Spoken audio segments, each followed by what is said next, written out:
Security controls are how organizations protect their devices, the written rules that say what should happen, and the systems that make sure it does. Every device in an organization is governed by two kinds of controls, and it helps to keep them clearly separated in your mind. Managerial controls are written rules that describe expected behavior. These live in documents, employee handbooks, policy agreements, training requirements. They describe what people are supposed to do and what they're not allowed to do. Technical controls are device configurations that enforce those rules. These live on the devices themselves. Login settings, firewall rules, permission levels. They actually stop or allow things from happening. Both count as security controls. One tells you the rule, the other makes the rule stick. Here's a concrete example. We start with the managerial control, a written rule that says password must be 12 or more characters. This rule lives in a policy document. Every employee is expected to follow it. But right now, it's just words on a page. Now the technical control enters.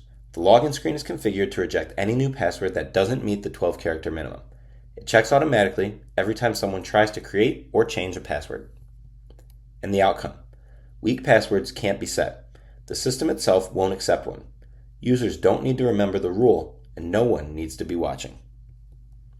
Let's look at more examples of this pattern across different security contexts.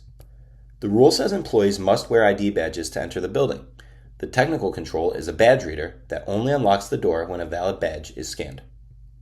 The rule says only IT staff may change firewall settings. The technical control is a firewall ACL or access control list that limits who can make configuration changes. The rule says passwords must be at least 12 characters. The login screen rejects any password that falls short. You've seen this one already. It's the same control we just worked through. Different context, same pattern. A written expectation paired with automatic enforcement.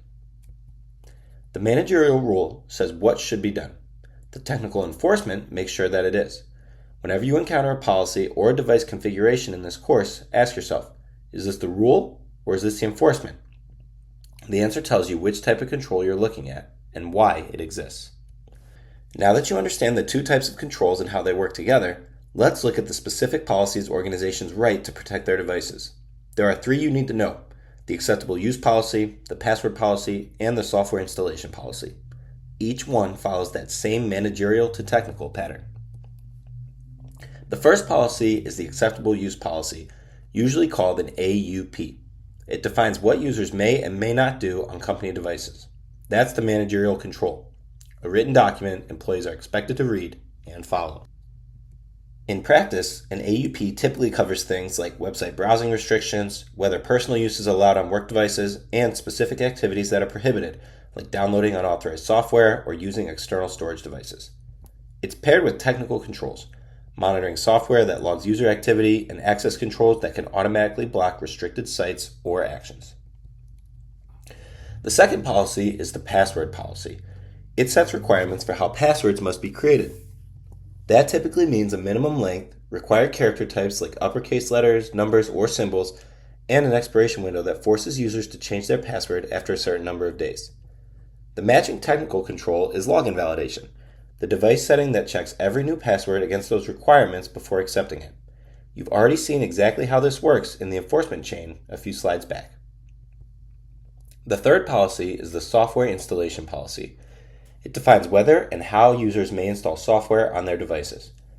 Without a policy like this, users might install games, personal apps, or programs they downloaded from unverified sources. Some of those could contain malware. The policy sets a clear boundary around what's permitted. The technical controls that back it up are administrator-level permissions, which prevent standard user accounts from installing anything without IT approval, and software allow listing, which means only pre-approved applications can run on the device at all. In the activities that follow, you'll look at specific examples and practice identifying what type each control is. If something lives on a page and describes expected behavior, it's managerial. If it runs on a device and enforces something automatically, it's technical. For the AP exam, you'll focus on the managerial side, but understanding technical enforcement helps you recognize what each policy is for.